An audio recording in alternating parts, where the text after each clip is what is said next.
And here we go. Here we go on this Monday evening in the city.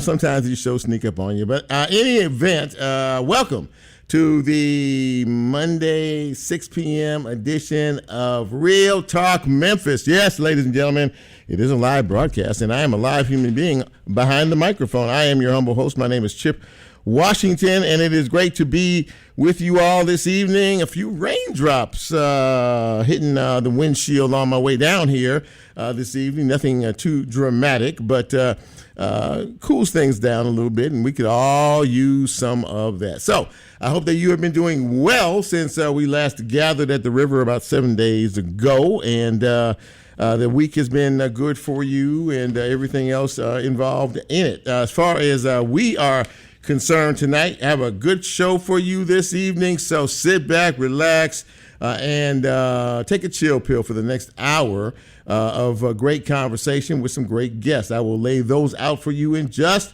a moment. But how do you find this fine piece of radio broadcasting? Well, you can do that a number of ways. Right now we're live. 91.7 on your FM dial. That would be WYXR, and that's where we are in the studios of WYXR in the concourse, or what is this? What do you call it? Crosstown Concourse? That's what they call it. That's where we are tonight. You can also hear us on the WYXR app. We are on the TuneIn app. We are live streaming the show tonight on Facebook. So if you choose to use that form to check us out tonight, please do so. And as this show is a podcast, you can find us once they post the show on any and every podcast platform out there. Whichever your favorite podcast platform is, just put in Real Talk Memphis with Chip Washington, and guess what? It'll pop up and you'll hear the latest episode. How about that? Good stuff. In terms of our guest this evening, we have some important conversation ahead of us. Britney Thornton, who is a county commissioner in District 10, an outgoing county commissioner, I might add. She's going to be joining me in just a little bit to talk about this session, which has been nothing if it has not been challenging for sure. And she kind of gives us her thoughts about everything that has happened so far this year. A little bit, right in just a few minutes, as a matter of fact, our first guest tonight is Shelby County Sheriff Floyd Bonner. And he is wrapping up his second term as Shelby County Sheriff. He's been in law enforcement over 40 years in his career, and I'm going to talk to him a little bit about the highs and the lows of law enforcement, where things stand in Memphis and Shelby County, and the most important question is, once his term is up in August, is he going to consider running for something else, or is he going to be content to be a grandpa? That's always, those are the important questions you really want to know. So I'll find that out in just a few minutes. And a little bit later on, I speak to a former Memphis Police Department officer. This man was on the force for over 30 years. He retired as a colonel with the Memphis Police Department, and now he has turned his attention to writing. He is an author, and he has a brand new book that is out that we will talk about a little bit later on. His name is Darren Goods. Many of you around here probably know him and know of him and know who he is. Well, he's going to tell us a little bit about his career. By the way, he, along with the work from the gang unit, Memphis Police Department gang unit, back some years ago, broke the Lorenzen Wright murder case. So yeah, we'll talk a little bit about that as well. So there you go. Some good guests popping in to join us this evening. And before we get into all of that, I like to celebrate birthdays. I think birthdays are a big deal. And if you have made your current trip around the sun and you're still here to talk about it, that's even more important. But so we like to shout you out on this big broadcast. I can't do it until I say, hit it, Brent. A lot of folks on this list I know personally, actually. Happy birthday going out to Judge Jane Chandler. Happy birthday, Judge. My guy, Jed Lucas, longtime radio veteran in this town, celebrating his birthday today. Happy birthday to Bobby White, to Sheila Stone. Happy birthday, Don Johnson. Keith Caldwell, happy birthday to you, sir. Jimmy Hicks celebrating today, and a longtime friend from way back in Jackson, Mississippi, Mr. Greg Flynn, celebrating his birthday today. Happy birthday to each and every one of you, and from all of us here at Real Talk Memphis, we hope that you have had a wonderful celebration of your time on this earth, and it involves some sort of, cake and ice cream. That's always a good thing. So happy birthday from all of us here, and we hope to be with you next year for your next trip around the sun. Thanks, Brent. So a couple of deaths to announce this evening. I think in the political world, a lot of folks still shocked about Senator Lindsey Graham from South Carolina. Died suddenly Saturday night at the age of 71. Preliminary reports say it had something to do with his heart. So that was very, very shocking. And a lot of folks in Washington, D.C. are still very shocked about all of that. And for you movie buffs out there, how many of you, show of hands, have seen the Jurassic Park series of movies? I think I don't know how many they made, about 4 or 5, 6 or whatever. See, nobody in my studio is raising their hands. So that means Lulu, no Jurassic Park? Lulu said, I don't have time for all that. There's no Jurassic Park stuff here. Bryn, there you go. Like I said, Bryn raised his hand. He understands that. Sam Neill, one of the stars of that movie, Sam Neill, was passed away over the weekend at the age of 78 years old. And I wasn't, and I'm not a Jurassic Park fan, but it's a huge franchise, apparently. Huge. Lulu's looking at me like, really?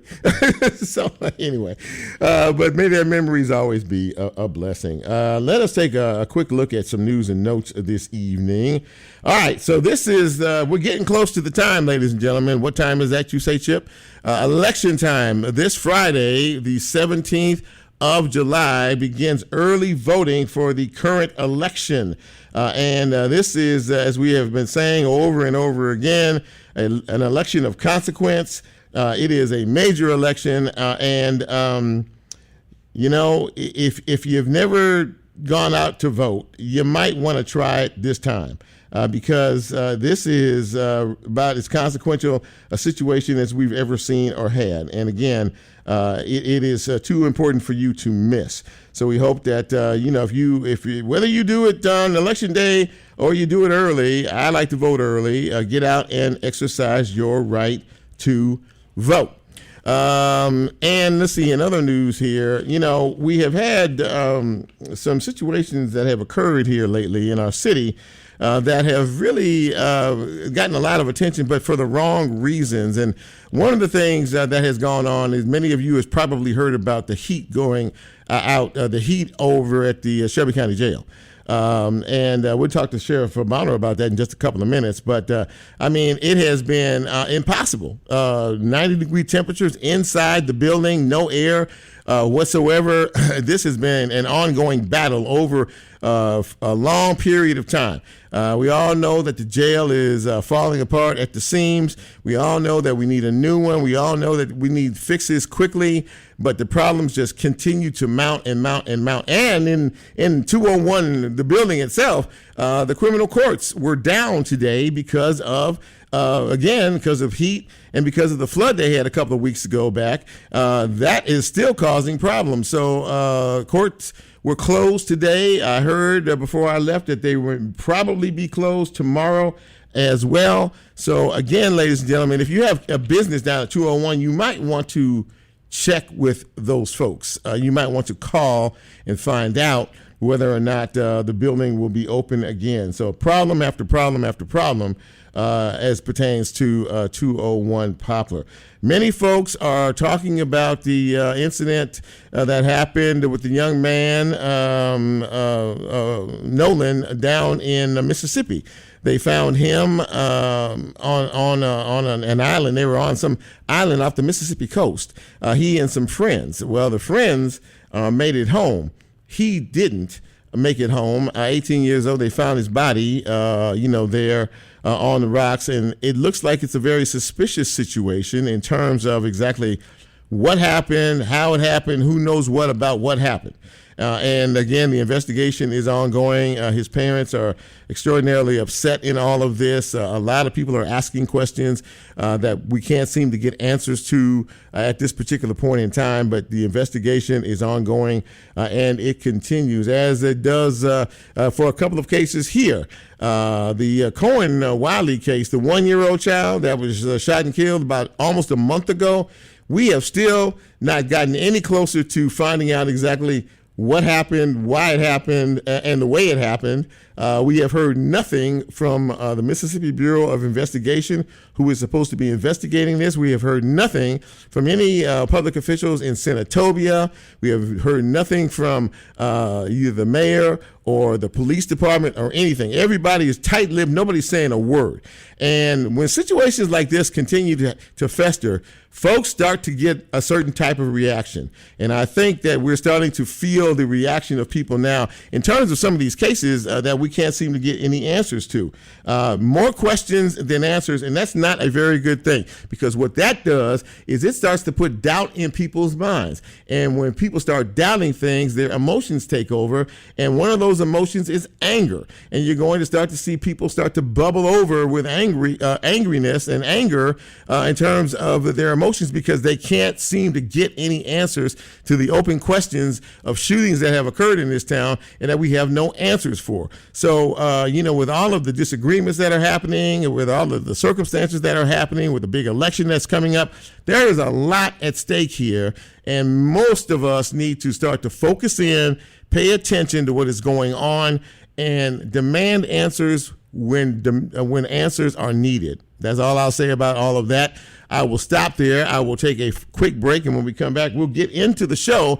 My first guest is Shelby County Sheriff Floyd Bonner. We have one or two things we'd like to ask him. This is Real Talk Memphis. I am Chip. You know who you are. Let's take a break. We'll be right back.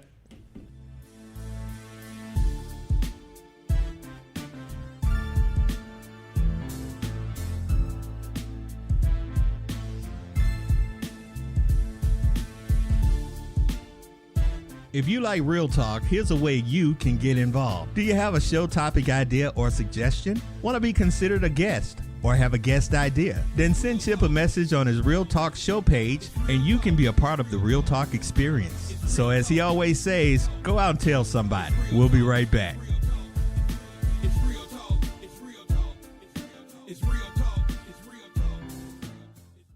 Support for WYXR, including our 2026 Dowd Awards, comes from South of Beale, bringing Memphis hospitality, cocktails and spirits, and flavor, now with 3 locations. Menu items include General Tso's cauliflower, duck fried rice, and Jack and Coke bread pudding. More information at southofbeale.com. Support for WYXR comes from the Orpheum Theater, presenting Movies at the Orpheum, 70s blockbusters, presenting Cooley High on Saturday, June 27th at 2 p.m. Set in 1964 Chicago, 2 high school seniors navigate the challenges of life, love, and friendship in their neighborhood. For more information, visit orpheum-memphis.com. Woman's intuition, woman's prerogative, sometimes. Only a woman's point of view will do. Listen to Valley of the Dolls, Sunday, 1 to 2 p.m. on WYXR 91.7 FM. A chance to hear a woman's thoughts and feelings. This is Brandy of Putting on Airs. Do you appreciate a good sad country song? If so, tune in at 9 a.m. on the first Sunday of each month where I host Sad Sack Sunday. I play only the saddest country songs and we get to waller around in our feelings a little bit together. That's right here on WYXR 91.7 FM Memphis. This is Lulu with Cake Effects. Tune in every Saturday morning from 8 to 9 a.m. on WYXR 91.7 FM, where we play everyone who had a birthday that week.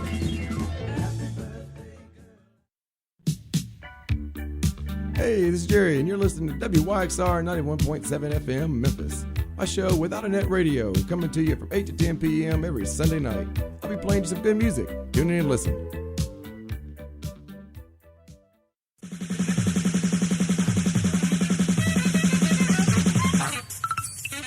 Hey now.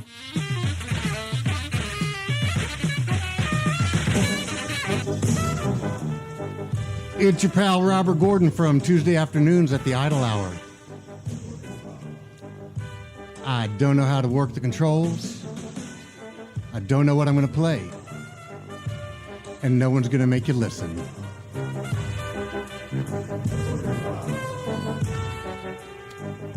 See you there. Hey, this is Willie Bearden. I do a show called Songs That Move You. I bring people in and we talk about the songs, maybe not their favorite songs, but just the songs that mean something to them. We have a conversation around their songs. Mondays, 9 a.m. to 10, right here on WYXR. This is Tim Prudhomme asking you to join me and Steve Shelley for the new Untitled show on WYXR FM every Monday night from 9 till 10 as we celebrate the history of recorded music.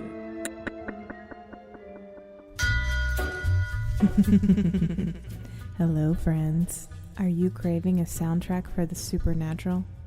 The Witching Hour is your answer. Tune in every Monday, 11 p.m. to midnight. Lock your doors, dim the lights, and let the music summon the spirits. Only on WYXR. This is Jimmy McDonough, king of the crazy biographers, commanding you to listen to Burnt Ends on WYXR Radio. Memphis maniac Eric Plumley sifts through flea markets, garage sales, car trunks, and garbage cans to find the records you didn't know you need but can't live without. Trust me, pal, Plumley's got the goods. So listen to Burnt Ends on WYXR. It'll put your hair in curlers. Hey, it's Tanya Dyson from Welcome to Neo Soulville. Tune in every single Friday morning from 10 a.m. to 12 p.m. for the best in soul, jazz, and all of that good music that you know I love to play. Only on WYXR 91.7 FM. Yo, this is Devin Germain from the Audio Box. Tune in every Friday from 1 p.m. to 2 p.m. where I play a lot of recent releases as well as retro music on occasions. Only on WYXR 91.7 FM. Support for WYXR comes from the Orpheum Theater, presenting Movies at the Orpheum, 70s blockbusters, presenting Cooley High on Saturday, June 27th at 2 p.m. Set in 1964 Chicago, two high school seniors navigate the challenges of life, love, and friendship in their neighborhood. For more information, visit orpheum-memphis.com. Want to reach a passionate audience who loves Memphis's arts and music scene? Sponsor WYXR and connect your brand with the city's creative community. More information at wyxr.org/sponsorship. Support for WYXR comes from the Overton Park Shell, Midtown Memphis's historic outdoor music venue. Through the Shell Circle membership, members support preservation efforts and gain access to Shell Yes Show pre-sales, member events, and bar discounts. More information at overtonparkshell.org/membership. Support for WYXR comes from the Orpheum Theater Group, presenting Mending Hearts Camp, celebrating 10 years this July. Mending Hearts is a performing arts day camp for young people who have experienced the death of one or both parents. Surrounded by a community of peers who have experienced a similar loss, campers explore their creativity through a variety of performing arts and community-building activities. More information at orpheum-memphis.com/mendinghearts.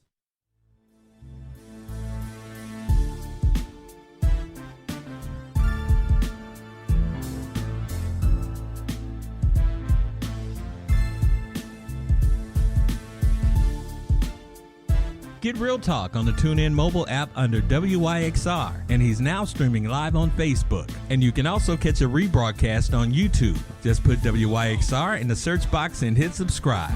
Now back to more Real Talk with Chip Washington.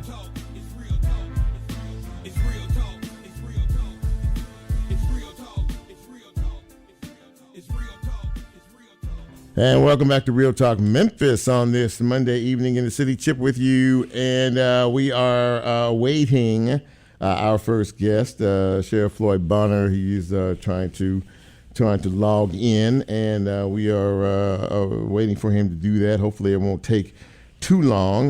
But the reason I wanted to get him on the show is because he's about to wind up his tenure as sheriff, and I would say that his relationship with the Shelby County Mayor, Lee Harris, and even members of the county commission has been a bit challenging at times in terms of some of the things that he needs to be able to run an efficient jail and an efficient department in terms of funds. And there's been a lot of back and forth, a lot of bickering in reference to all of this. And of course, lately, and I think today at some particular point or recently, one of the county commissioners, Charlie Caswell, sent a letter to both Sheriff Bonner and Mayor Lee Harris talking about the fact that we need to pay much more attention and focus much more attention to the jail at 201 Poplar because of the current situations and the circumstances surrounding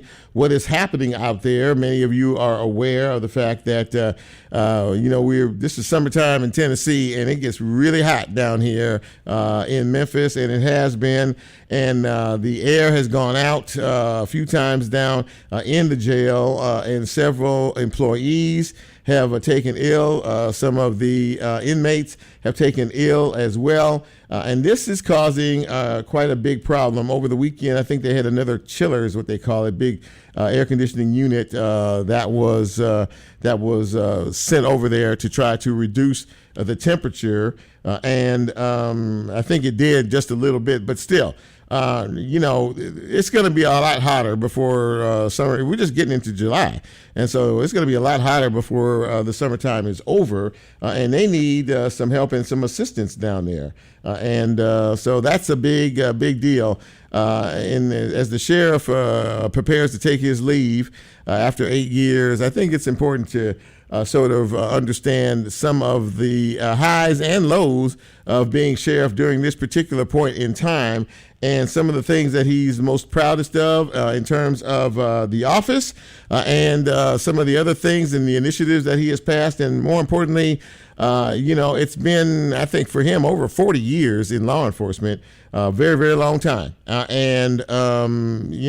curious to find out just kind of how things have been, how things have changed, and as we move forward, what are some of the great challenges in the area of local law enforcement here as things prepare to move and these elections prepare to happen, and we have new leadership not only in the sheriff's office but for the county mayor's office as well. We're going to have two new folks in those positions and a lot to be responsible for at the same time. So again, I don't know if we're going to have him or not. Has he checked in there, Brent, or no? He hasn't checked in. So we sent him the link, and he did not. I guess he did not get it, or is unable to log into the system. I tell you what, he said she put so many R's in org. No, I sent it again. Oh yeah, she said it's just ORG, not. He said, the sheriff about it said she put many R's in ORG, like whatever it is. So I think he's trying to work it out. Hopefully he is. I don't see him popping up here, and I'm trying to figure out what I need to do. So let's take a quick break, Bryn. Let's go to commercial break, and when we come back, we'll get it together. I mean, we've had these issues before. Nothing out of the usual. So hang in there with us if you're listening. This is Real Talk Memphis. I'm Chip. Let's take a quick break. We'll be right back.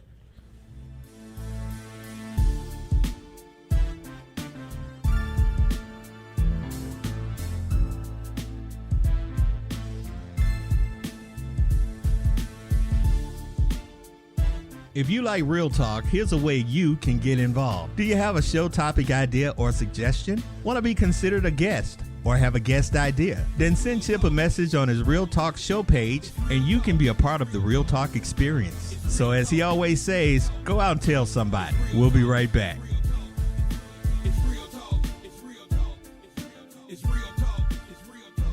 Support for WYXR comes from the Cannon Center for the Performing Arts, presenting Little Feat on their last farewell tour, featuring more than 5 decades of music, including Dixie Chicken and Willin'. Thursday, November 19th. Tickets and more information at Ticketmaster.com. Support for WYXR comes from Grind City Amphitheater, presenting the Avett Brothers with Drive-By Truckers on Thursday, October 1st. Tickets and more information at grindcityamp.com. Hey guys, this is Stephanie. And Vivi. And we are Just a Touch, Mondays from 2 to 3 p.m. Hi there, 1D here on Gospel Talk back in the day, playing great gospel music and talking to artists from the past. Tune me in every Saturday from 12 o'clock noon until 2 o'clock p.m. on 91.7 FM Memphis. This is Tim Prudhomme asking you to join me and Steve Shelley for the new Untitled Show on WYXR FM every Monday night from 9 till 10 as we celebrate the history of recorded music. Hey there, I'm Amanda, host of Finders Keepers, where I play new indie rock and pop, a little bit of hip hop, and a little bit of whatever I'm feeling. And I hope you feel it too. So please tune in every Friday from 4 to 6 on WYXR. What's up, Memphis? It's your girl Shelby, aka DJ Rhinestone. If you're hungry for fresh funk, tune into Bread and Butter Radio from 7 p.m. to 8 p.m. on WYXR 91.7 FM.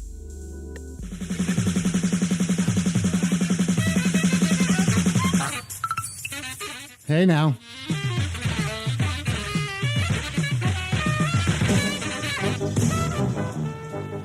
It's your pal Robert Gordon from Tuesday afternoons at the Idle Hour. I don't know how to work the controls.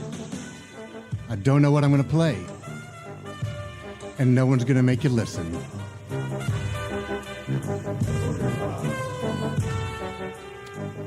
See you there.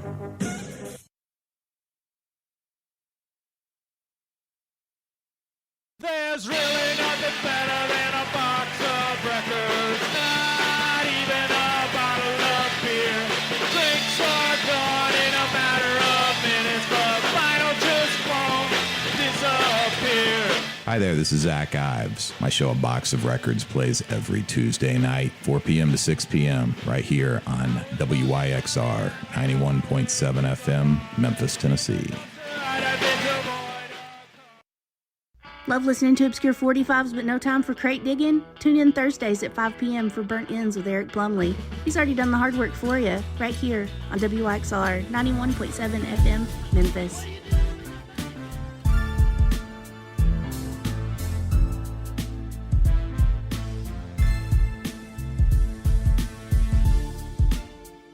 Get Real Talk on the TuneIn mobile app under WYXR, and he's now streaming live on Facebook. And you can also catch a rebroadcast on YouTube. Just put WYXR in the search box and hit subscribe. Now back to more Real Talk with Chip Washington.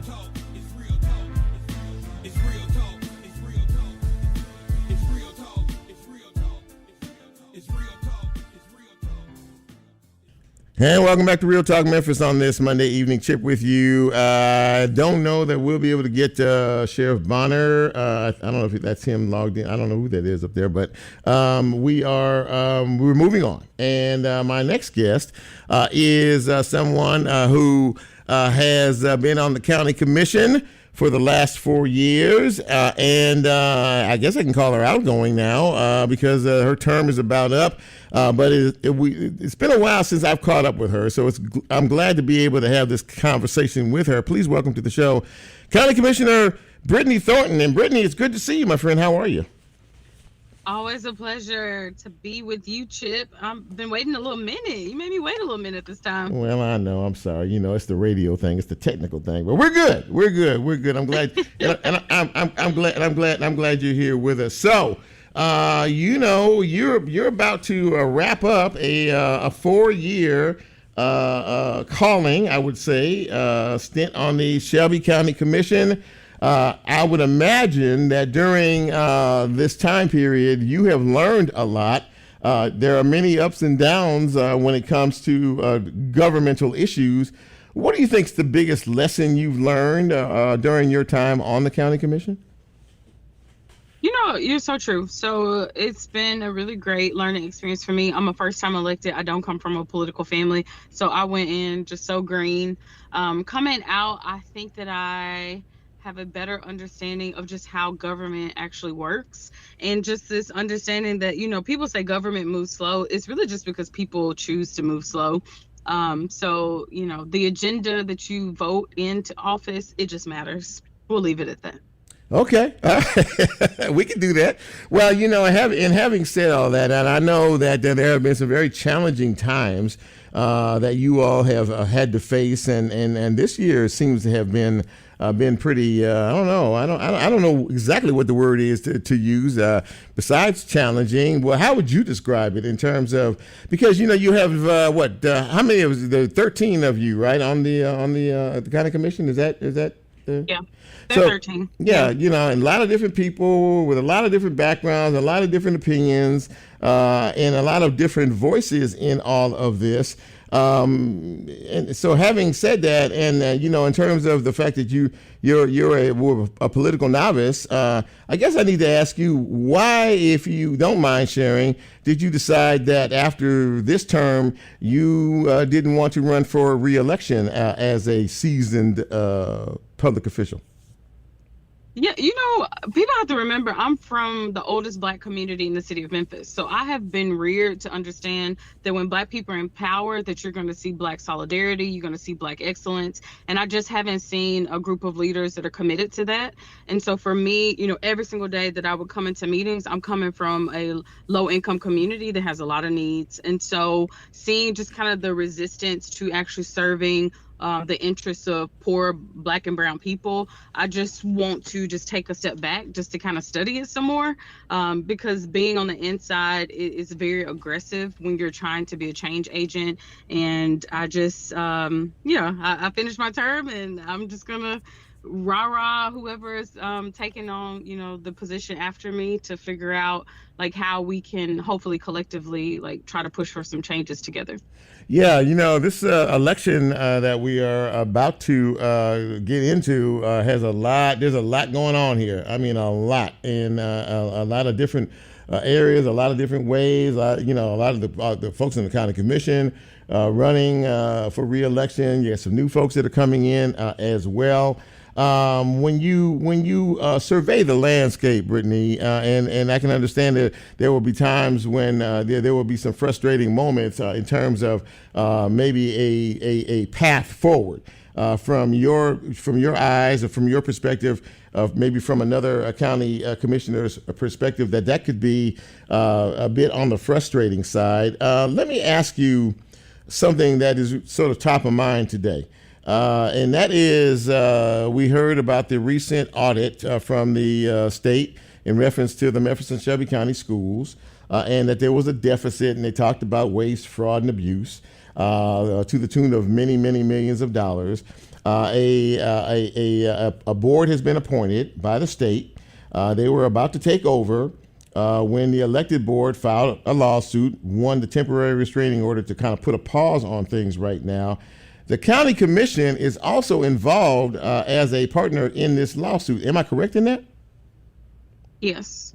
So in reference to that, let me just get your take on all of this. Where should we be on all of this? Should this lawsuit have been filed? Should it be canceled? What should be the direction moving forward? And are you in support of this appointed board? So I wasn't in favor of the lawsuit, not because I don't understand the need to challenge. It was more so just the way that it was done. It was rushed through. It didn't come through committee. And there's so many questions, like $200,000, what is it going towards? How long do people anticipate that we'll be in court? Because, I mean, it's my understanding that the upper courts are more conservative courts. So a lot of things have been appealed up and just completely, you know, left to the wayside. So I didn't understand the intent. Was the intent to just get the lawsuit on the records for future fights, or was it actually to pursue because there was a belief that we would win? So when it comes to the oversight board, I mean, there's no mistake that I consider myself to be an education champion of now.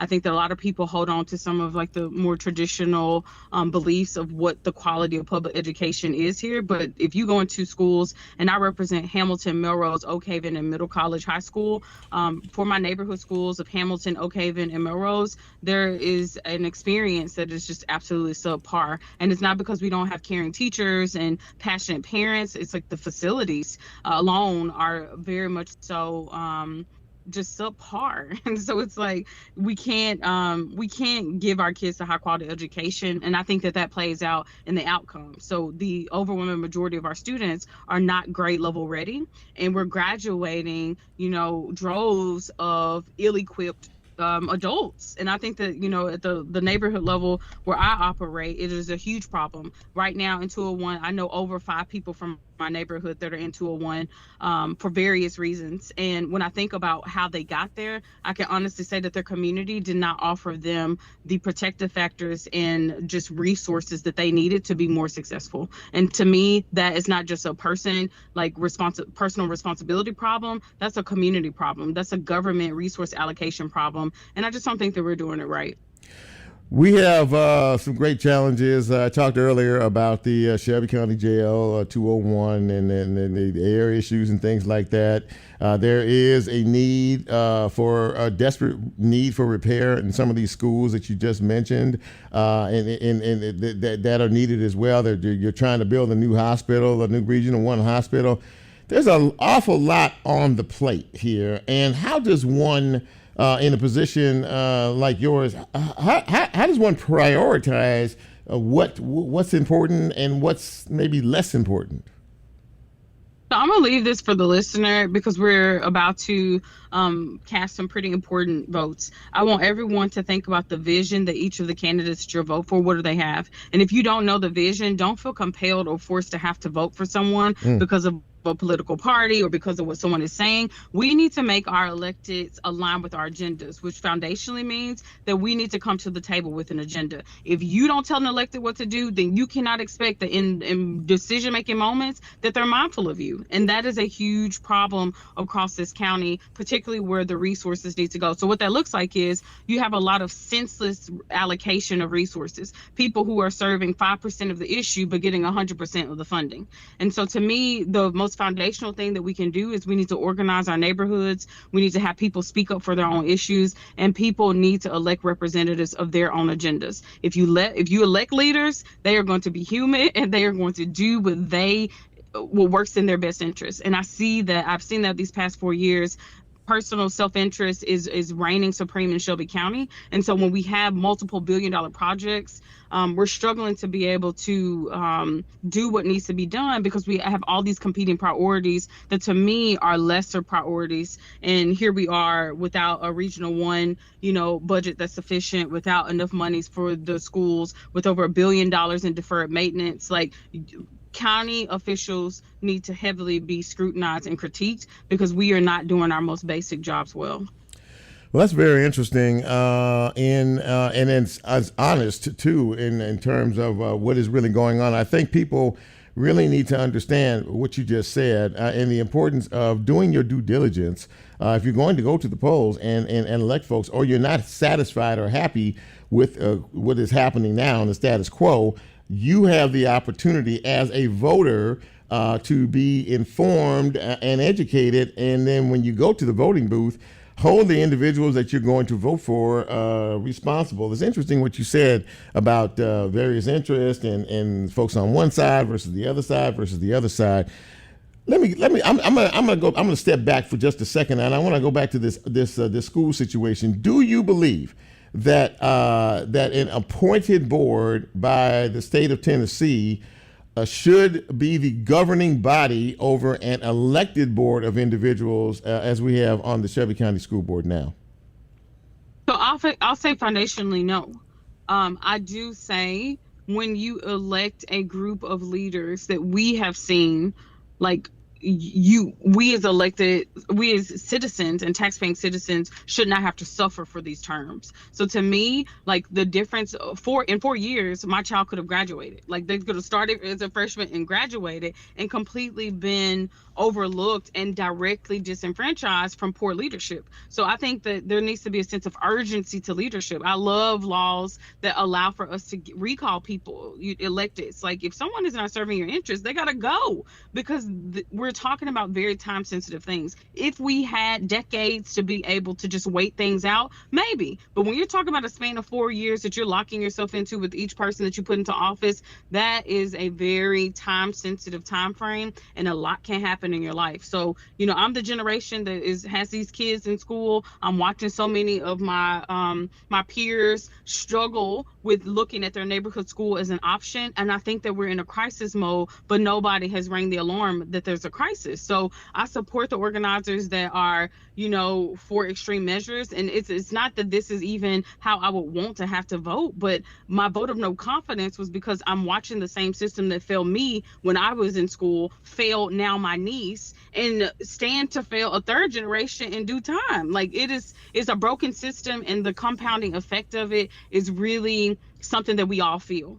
When you produce such low quality and capable, it's not that people aren't capable of doing it, but because we have not given them greater capacities, what we are putting back into our communities is just mass manufacturing criminal behavior and just low level, like low vibrational behavior. Like, it's just like people, I'm sitting here watching headlines where Arlington is getting a $10 million football facility and going into the facilities at Hamilton, and it looks crazy, like, with no plan. So that's why I talk about vision a lot, because we need leaders that actually are going to tell us what is their plan to correct these wrongs. Because if we sit here and elect people that don't have vision, then you're just going to be wasting your time. And I'm just not willing as a taxpaying citizen to waste any more of my time. I've done 8 years. I'm not trying to do another 8-year stint. And it's like I'm in prison, so I can't appreciate it at all. And that's a very honest assessment. We don't hear that kind of conversation from too many people, and I'm very glad that you're on the show to talk about all of this. It seems as if, from the population perspective, if I should use that term, that people are feeling that frustration. The frustration that you're expressing right now is a lot of what I think. There's a tenor of that is going through the city and the county.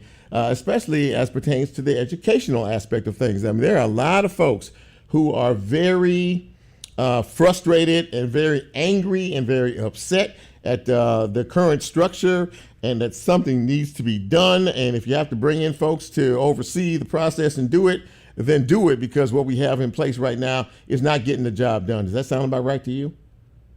I mean, when you're a predominantly Black city, noteworthy not only in the state of Tennessee, but the nation, and you have literally, white male leaders from across, the state of Tennessee now putting your leaders in place. Yeah, this is crazy. Like, how does that happen? And I think that people have to understand that before there was any type of intervention or takeover, there was direct control from predominantly Black leaders over Memphis City Council, the city mayor, the county commission. So we cannot sit up here and point the finger when we've had the power. So I think that at the end of the day, we have to acknowledge that, I'm more in a space where this whole race thing, this whole political party thing, I'm not buying into any of it, because at this point, white men, white women, Black men, Black women, Republicans, Democrats, they've all failed me. So it's just like, I liken it to this. I tell people, this is the dilemma that I felt as a local legislator. I have felt like I'm in an abusive relationship, that I know every single day I'm going to be abused,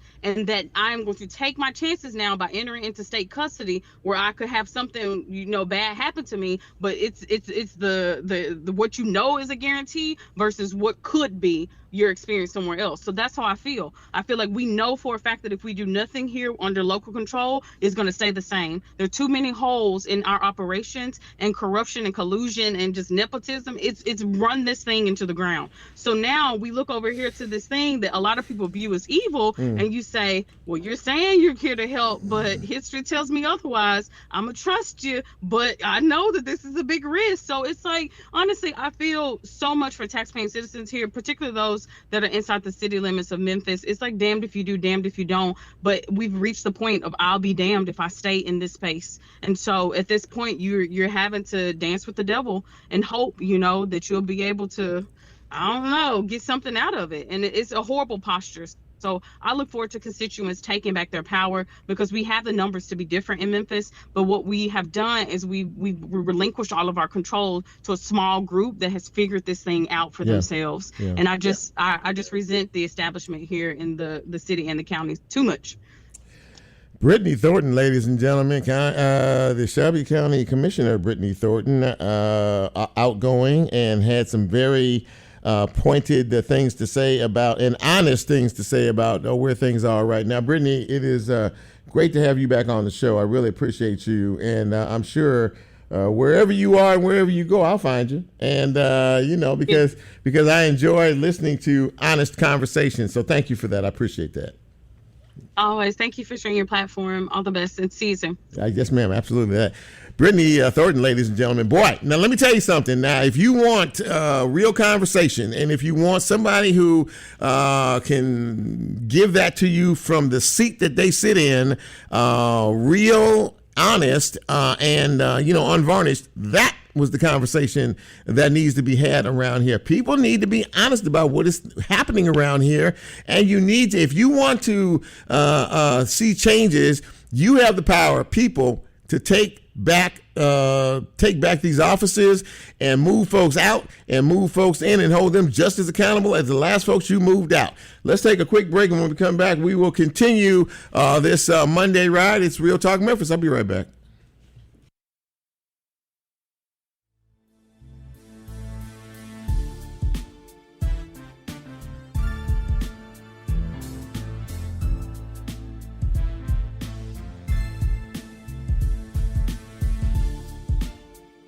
If you like Real Talk, here's a way you can get involved. Do you have a show topic idea or suggestion? Want to be considered a guest or have a guest idea? Then send Chip a message on his Real Talk show page, and you can be a part of the Real Talk experience. So as he always says, go out and tell somebody. We'll be right back.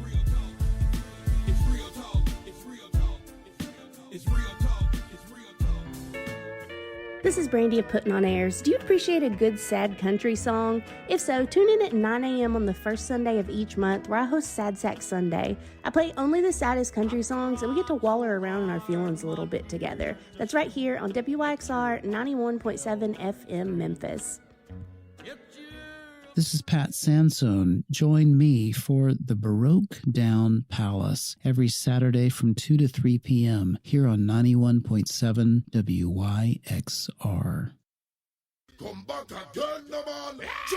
Hi, I'm Caitlin. Meet me on a racetrack in France every Sunday, 2 to 3 p.m. Surprisingly French tunes served piping hot every Sunday on WYXR 91.7 Memphis.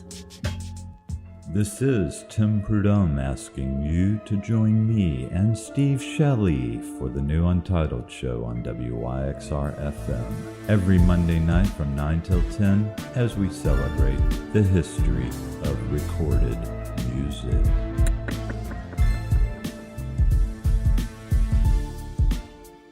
Get Real Talk on the TuneIn mobile app under WYXR, and he's now streaming live on Facebook. And you can also catch a rebroadcast on YouTube. Just put WYXR in the search box and hit subscribe. Now back to more Real Talk with Chip Washington.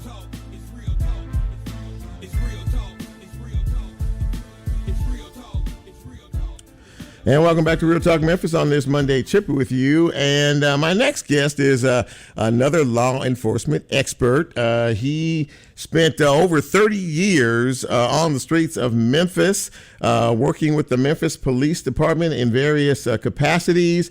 He retired as an MPD colonel with, as I said, over 30 years, 3 decades of experience patrolling the streets of our city. His name is Darren Goods, and I will say this. He knows about crime, and one of the things that a lot of people may not know about him is that he was responsible for helping to solve the Lorenzen Wright murder case, and he joins me now. He's now an author, and he has a new book out, and he's going to talk about, and it's great to see you, sir. Welcome to Real Talk Memphis. Thanks for coming. Thanks, Chip and team, man. I truly appreciate you guys giving me the opportunity to kind of come on and just speak very briefly about this new project of mine and possibly, some of the experiences that I've had over 35 years in law enforcement here in the city of Memphis. Yeah, you've seen a lot, you've done a lot, you know a lot about what is going on, and then you decided to become an author, and you do have a new book out. It is called Memphis Crime: A Trilogy of Fear. Now, that title in and of itself is pretty bold. Where did you come up with that? Was that a background? Was that just a thought process of everything that you may have experienced through your career in MPD, or what? Where did you come up with that title? So, Chip, this was an idea that I had probably well over 20 years ago when I was a lieutenant in the Robbery Bureau, and some of the cases that we worked in the Robbery Bureau. Then I was fortunate enough to be selected to go and work with the FBI on their Safety Task Force and investigating bank robbery. So the latter part, probably last 2/3 of my career actually, I primarily spent in violent crime, some type of violent crime investigation. And, I just thought one day, hey man, look, I've done all these cases. I've been blessed to be to work with some of the best investigative minds, in my opinion, in the country. So why not tell the story? However, I didn't want to just write a nonfiction novel with 300, 400, 500 pages and just talk about case X or case B. Mm-hmm. I wanted to really tell stories that probably didn't capture a lot of the headlines, but they were stories that had a psychological and emotional effect on me as I worked through them. So the trilogy of fear was, how do I tell more than one story or multiple stories, and really kind of fast-hitting, fast-paced, like police work, and where it kind of gives the reader an experience and not just reading. Mm-hmm. They actually experience what those investigators experience. So the trilogy of fear is actually a book of short stories. Each book, there's 3 books in a 3-book volume, volume 1, 2, and 3. Volume 1 is out now on Amazon, and each volume has 3 short stories about crimes that I've been involved in. The first one, the first book, the 3 cases in that, talk about 3 cases out that I worked in on the streets and that sort of thing. But I didn't want it to be a long read. I wanted people to be able to sit down, read, get immersed in it, and before they know it, they finish the book. And I wanted to really attract non-readers, or people that didn't read a lot. Mm-hmm. And how do you get them to sit down for 45 minutes, an hour or so, and read a book, compared to taking 6, 7, 8 hours or 2 or 3 weeks to read one book. So that's kind of the premise behind the book and the series. It's very interesting, and you come to it from a very real place, because, as you said, these are cases that you worked on these streets of Memphis. Now, one of the most high-profile cases I think we've ever had in this city was the murder of Lorenzen Wright. And you were a part of the gang unit, I believe, during that time, and really broke this case open, and caught the individuals who were involved in all of this. After that case had been gone for a while, it had been going on for a while. It got cold, and then all of a sudden, you got some tips, and you were able to sort of close the door on all of this. How were you at all surprised at how, once you started to get back on the train of this Lorenzen Wright case, that it came to the conclusion that it did? I mean, it seemed like once you got one piece, then everything else started to fall in place. Am I right about that? So you're absolutely right, Chip. How the gang unit became involved in this case was, at the time, of course, Lorenzen was killed in 2010, July 2010. We're coming up on his anniversary, actually. And then in 2015, 2016, I believe, I was the operations commander for the multi-agency gang unit, and we had a couple of sheriff deputies. The sheriff deputy come to me and said, "Man, I've got some information that I think we can solve the Lorenzen Wright case. And so we talked through it, and I said, look, man, go back and keep working it. I don't think you have enough yet, but keep working it, keep working your sources, and let's circle back on this conversation in a couple of weeks. It wasn't probably a week later. I had a couple of MPD officers come to me, and they said the almost identical thing. We've got some information that we think we know who solved who's responsible for killing Lorenzen Wright. Told them the same thing. Continue to work your sources. I don't think we're there yet. Let's circle back in a week or so. And then I got to thinking, man, the information that they gave were completely independent of each other. They did not know that the other investigator even had a conversation with me. So, as a police officer, you kind of get that sixth sense, and the hair starts standing up on the back of your neck. I said, look, we've got to explore this. So we called all the guys in. We had a meeting. And initially, they were not happy with me because they came to me in confidence. And when I called everybody into a meeting and then we started talking about Lorenzen Wright, they started looking at me side-eye. And so once we put everything out on the table, they realized that, hey, look, we have an opportunity here to really, we think, solve this case.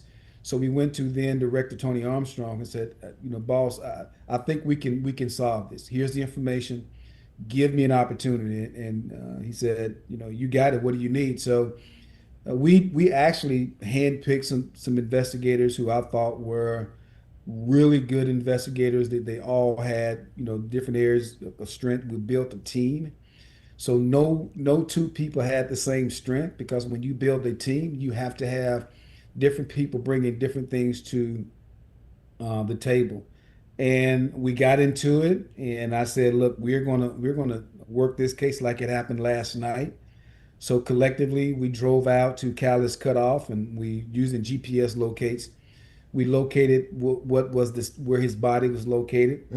And we're standing there, and there's something about when the decomposition process of the body, especially when it's exposed to really high temperatures, it leaves a really dark stain on the grass. And we were standing there for about 10 to 15 minutes just kind of looking around, and we looked down, and a little small dark spot in the grass. Now, I'm not saying that's exactly where Lorenzen's body was, but we were right on point with the GPS locates, and then here this stain is. So we were probably standing where Lorenzen Wright took his last breath. And when I pointed that out to those guys just standing around, and I could see the determination in those guys' face. Yeah. And I said, okay, guys, if this is what we're going to do, let's do it. And in the name of Todd Beamer, United Flight 93, let's roll. And from that point on, man, we looked at this case and we followed the evidence, and we said wherever it leads, that's where we're going. And those guys, for about a year and a half, almost 2 years, they worked their fannies off.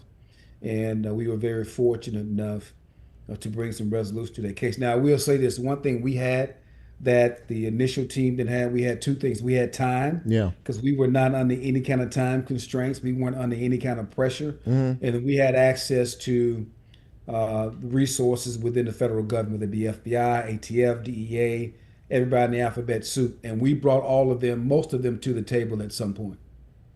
Amazing, absolutely amazing. Look, I'm short on time here, but I want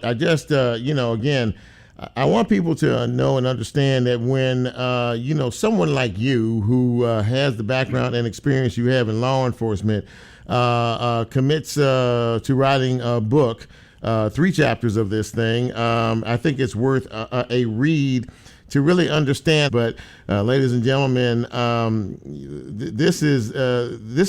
think this is worth a read. This book, again, is called A Memphis Crime, a Trilogy of Fear. And Darren Goods is the author, and he comes to this thing very honestly.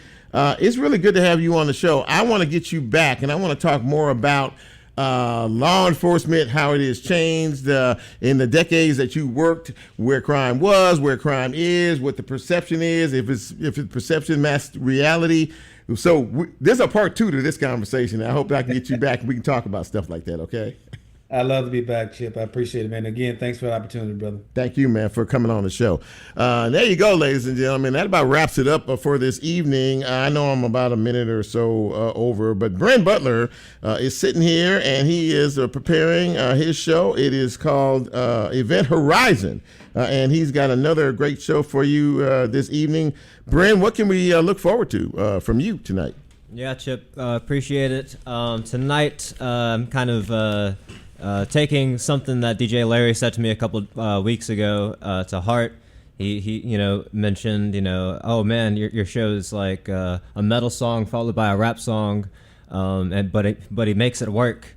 And so I'm strictly doing metal music with a little bit of course, rap music and punk thrown in the mix as well. Okay, well, you trying to, you stepping up, man. You all out, different genres here, and the rap and the metal and every doggone thing else. And well, that's a little bit, absolutely. So we can stay tuned for that, ladies and gentlemen. He's here, and he's as soon as he plays us out, he can go ahead and start that process. We can let him do his thing. But thank all my guests for coming on the show today. Well, the 2 out of the 3 that came. We'll get Sheriff Bonner back on the show again soon. Things happen in radio and live radio.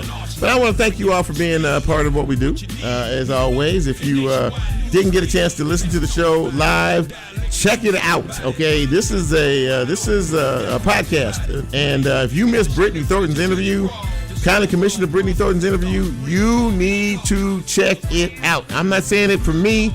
I'm saying it for you. This is an elected official who is outgoing, who has a lot to say about what is going on now, what has happened, what needs to happen, and what you can do to create the change to make that happen.